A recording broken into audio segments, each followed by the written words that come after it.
Hi students, in previous two lectures we have studied multiplication and division, fourth chapter. Maths fourth chapter is multiplication and division. In that two lectures we have studied how to multiply and how to divide the numbers. In this session today we are going to learn mixed examples. Mixed examples means मिश्र उदाहरणे. बघा विद्यार्थी मित्रांनो, आपण मागच्या आठवड्यामध्ये जे दोन लेक्चर्स पाहिले तुम्ही त्यामध्ये गुणाकार आणि भागाकार कसा करायचा याचा अभ्यास केला. आता आजच्या व्हिडिओमध्ये किंवा आजच्या सेशनमध्ये आपल्याला मिक्स्ड एक्झाम्पल्स म्हणजे मिश्र उदाहरणे कशी सोडवायची त्याचा अभ्यास करायचा आहे. So look at in your textbook page number 20. One example is solve. A farmer brought 140 trays of chili seedlings. एका शेतकऱ्याने 140 मिरच्यांची रोपं असलेले 140 ट्रे आणले. Each tray had 24 seedlings. You look in your textbook page number 20. Each tray had 24 seedlings. प्रत्येक tray मध्ये 24 रोपं आहेत. He planted all the seedlings in his field. त्याने ती सगळी रोपं आपल्या शेतामध्ये लावली. Putting 32 in a row. कशी लावली तर प्रत्येक रो मध्ये प्रत्येक रांगेमध्ये 32 रोपं लावली. How many rows of chillies did he plan. तर त्याने मिरचीची एका रांगेत 32 रोपं अशा किती रांगा तयार झाल्या असतील हे आपल्याला सोडवायचं आहे. आता बघा याच्यामध्ये पहिल्यांदा आपल्याला काय करावं लागेल की 140 ट्रे आणलेले मिरच्यांच्या रोपांचे त्या शेतकऱ्यांनी 140 ट्रे आणले आणि प्रत्येक ट्रे मध्ये किती रोप आहे 24 रोपं.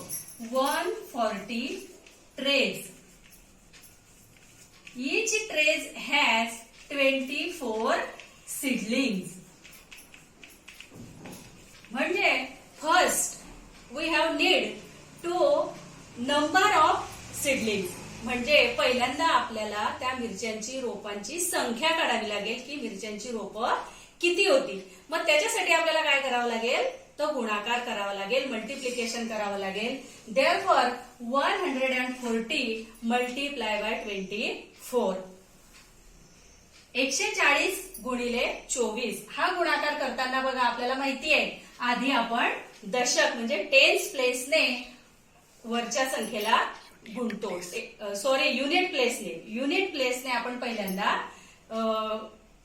गुणतो. 4 0 जा 0, 4 4 जा 16 as to 6 carried over number is 1, 4 1 जा 4 and 1 5. Then we multiply 10 place to 140. जेव्हा बघा आपण टेन्स प्लेसने वरच्या संख्येला गुणत असतो तेव्हा या युनिट प्लेसच्या खाली एक शून्य ठेवत असतो आणि हे शून्य ठेवल्यानंतर मग या टेन्स प्लेसने आपण त्या संख्येला गुणत असतो. 2 0 जा 0, 2 4 जा 8 and 2 1 जा 2. Then add this number. 0 and 0 0, 6 and 0 6, 8 and 5 13 as to 3 carried over number is 1, 2 and 1 3. How many number of seedlings? 3360. Total number of seedlings. Total number of seedlings. How many? 3360. आता बघा काय विचारलंय पुढे की प्रत्येक रांगेत त्या शेतकऱ्याने 32 रोपं लावली. 32 seedlings are planted in each row. Then how many rows of chillies did he plant. तर मग अशा एका रांगेत 32 रोपं असे किती रांगा तयार झाल्या असतील तर त्यासाठी आपल्याला काय करावं लागेल आता 3360 डिवायडेड बाय 32. 3360 divided by 32. आता बघा 32 चा पाडा आपल्याला येत नाही पण बघा आपल्याला माहितीये की 32 पेक्षा 33 एकानेच मोठे आहे फक्त. म्हणजे 33 ला 32 ने कितीने भाग जाऊ शकतो एकाने. 32 1 जा 32 2, 33 minus 32, 3 minus 2, 1, 3 minus 3, 0. बघा आता भागाकार करत असताना आपण पहिल्या दोन संख्यांना भागल्यानंतर तो जो भाजक असतो, भाज्य असतो, त्या भाज्याच्या पुढचा अंक खाली घेत असतो. आता बघा इथे कोणती संख्या तयार झाली? Which number is for 16? 16 is less than 32. Therefore 16 is not divided by 32. Therefore बघा जेव्हा या संख्येला भाजकाने भाग जात नसेल तेव्हा आपण भाग देतो शून्याचा आणि त्याच्यातून शून्य वजा करतो. 16 minus 0 is equal to 16. And next number is 0 is taken. Then number is formed 116. 32 multiply by 5, then we get 160. Therefore, quotient is 5. 160 minus 160, we get 0. Remainder is 0. And quotient is 105. Therefore, the number of rows is 105. The number of rows is 105. आलं लक्षामध्ये? तर बघा विद्यार्थी मित्रांनो, आपण काय केलं? पहिल्यांदा शेतकऱ्याने 140 ट्रे आणले. प्रत्येक ट्रे मध्ये 24 रोपं होती आणि म्हणून एकूण रोपांची संख्या काढण्यासाठी आपण काय केलं? 140 गुणिले 24 तो गुणाकार आला 3360. आता शेतकऱ्याने काय केलं? प्रत्येक रांगेमध्ये 32 रोपं लावलेली आहे. मग अशा किती रांगा तयार केल्या असा प्रश्न आपल्याला विचारलेला आहे. म्हणून 3360 divided by 32, quotient is 105. Therefore number of rows is 105. It is a answer. बघा विद्यार्थी मित्रांनो, आता आपण या मिक्स्ड एक्झाम्पल्स वरचा प्रॉब्लेम सेट 16 सोडवणार आहोत. तर तुम्ही तुमच्या पुस्तकामध्ये लक्ष द्यायचं आहे. मी उदाहरण वाचते, तुम्हाला त्याचा अर्थ सांगते आणि नंतर ते सोडवून दाखवते. बघा first example is from a total of 10,000 rupees Anna donated 7,000 rupees to a school. The remaining amount was to be divided equally among 6 students as the all round was the amount of each prize. बघा काय उदाहरण आहे? From a total of 10,000 rupees. एकूण 10,000 रुपयांपैकी अण्णांनी 7,000 रुपये शाळेला देणगी दिली. द रिमेनिंग अमाऊंट उरलेली जी रक्कम आहे was to be divided equally among 6 students. उरलेली जी रक्कम आहे ती 6 विद्यार्थ्यांना की जे सर्वांगीण ज्यांचा विकास झालेला आहे किंवा जे सर्वगुण संपन्न विद्यार्थी आहे अशा 6 विद्यार्थ्यांना इक्वली म्हणजे समान रकमेमध्ये त्यांना बक्षीस दिलेलं आहे. तर what was the amount of each prize. तर बक्षिसाची रक्कम, प्रत्येक बक्षिसाची रक्कम किती असा त्या उदाहरणाचा अर्थ आहे. बघा काय आहे की 10,000 रुपयापैकी 7,000 रुपये अण्णांनी शाळेला देणगी दिली आणि उरलेले जे पैसे आहेत त्या पैशांमध्ये 6 विद्यार्थ्यांना सारखे बक्षीस दिले. तर प्रत्येक बक्षिसाची रक्कम किती. आता बघा काय करावं लागेल आपल्याला?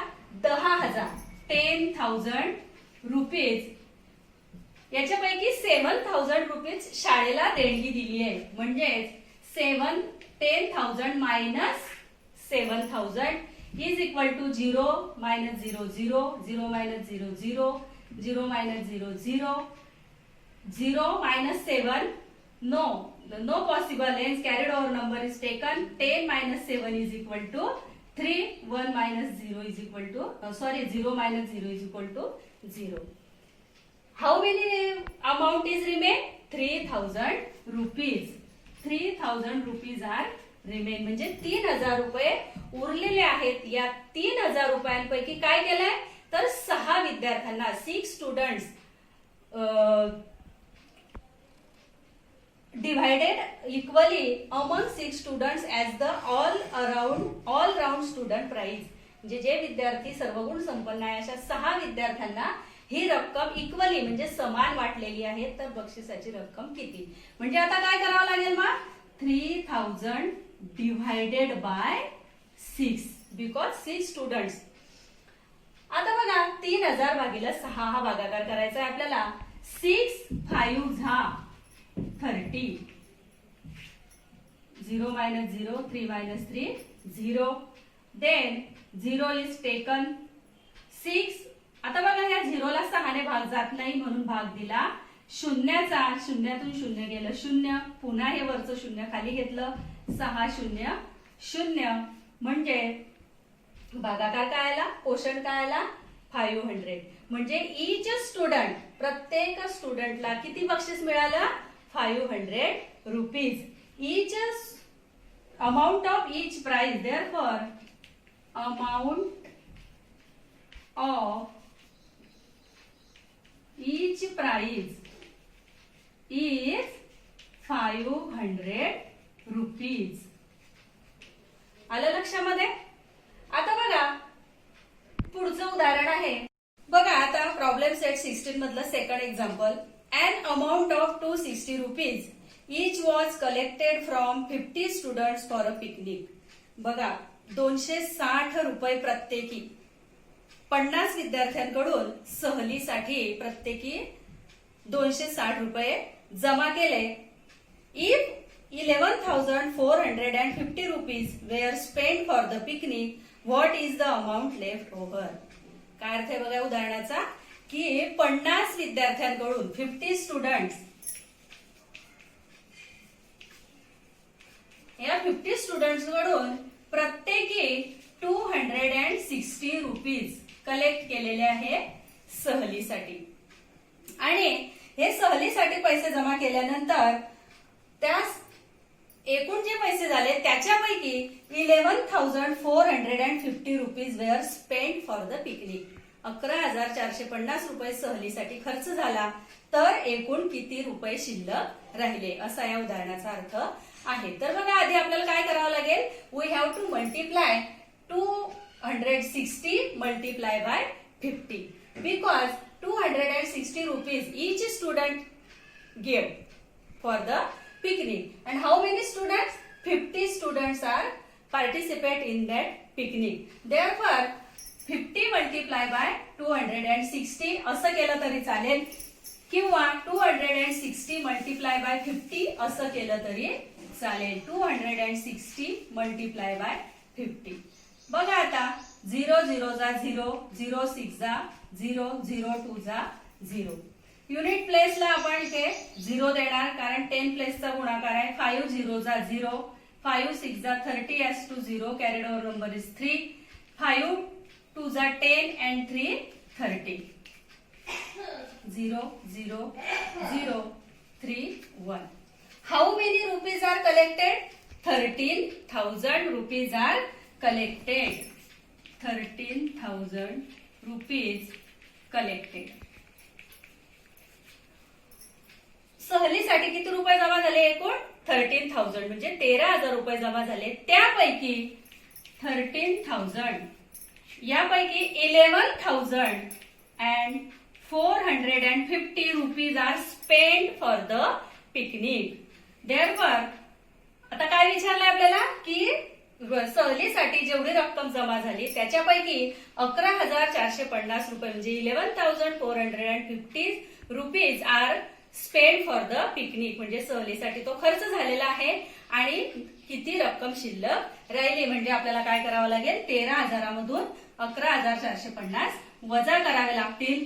0 minus 0 0, 0 minus 5 carried over number, therefore 10 minus 5 is equal to 5.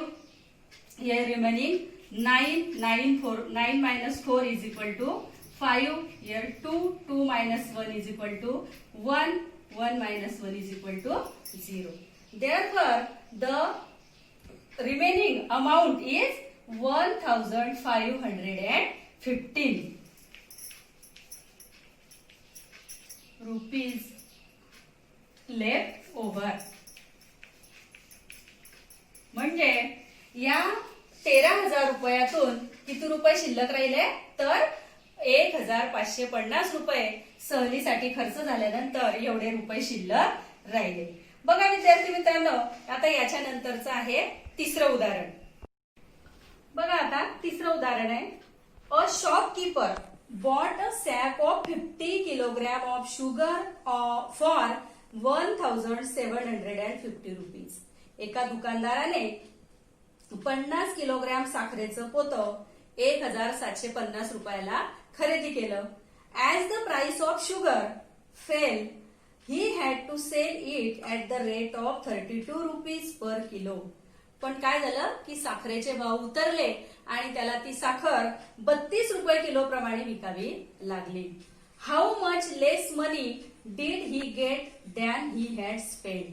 तर त्याला किती रुपये तोटा झाला किंवा किती रुपये कमी मिळाले असा त्याचा अर्थ आहे. बघा 50 किलोग्रॅम साखर 50 किलोग्रॅम शुगर किती रुपयांना खरेदी केली त्याने 1,750 रुपीज.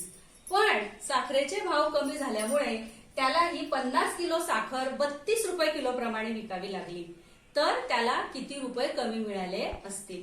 मग आता काय करावं लागेल बघा 32 किलो साखरेची विक्री किंमत काढावी लागेल. हे त्याने खरेदी केलेली किंमत आहे.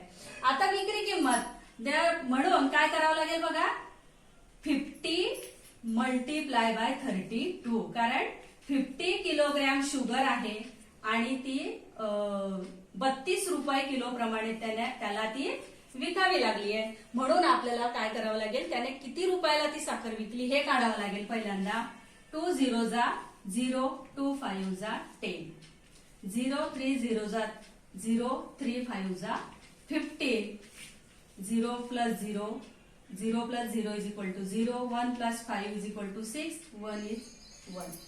1,060 रुपीज. किती रुपये मिळाले त्याला 32 रुपये किलो प्रमाणे साखर विकल्यानंतर त्याला 1,600 रुपीज मिळाले. पण त्याने साखर किती रुपयाला घेतलेली होती 1,750 रुपीज. म्हणजे 1,750 रुपयाला त्याने 50 किलोग्रॅम साखर घेतलेली होती. पण विकल्यानंतर मात्र त्याला 1,600 रुपीज मिळाले. म्हणजेच कमी मिळाले ना. म्हणून मग आपल्याला आता किती कमी मिळाले ते काढावं लागेल.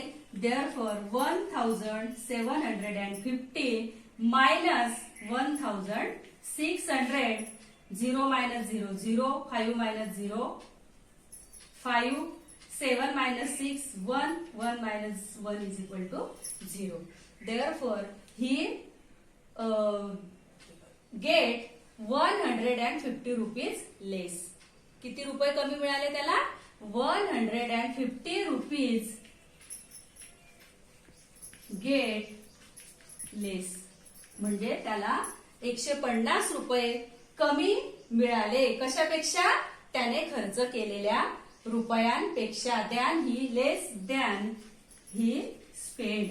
म्हणजे त्याने जे पैसे खर्च केले खरेदी करण्यासाठी त्याच्यापेक्षा त्याला 150 रुपये म्हणजे 150 रुपीज कमी मिळाले.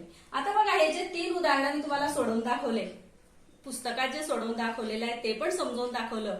हे जरी मी तुम्हाला समजावून सांगितलेलं असलं तरी तुम्ही तुमच्या क्लासवर्कच्या वहीमध्ये हे 4ही उदाहरणे क्लासवर्कच्या वहीमध्ये सोडवायचे आहे. काही अडचण असली तर मला विचारायचं आहे.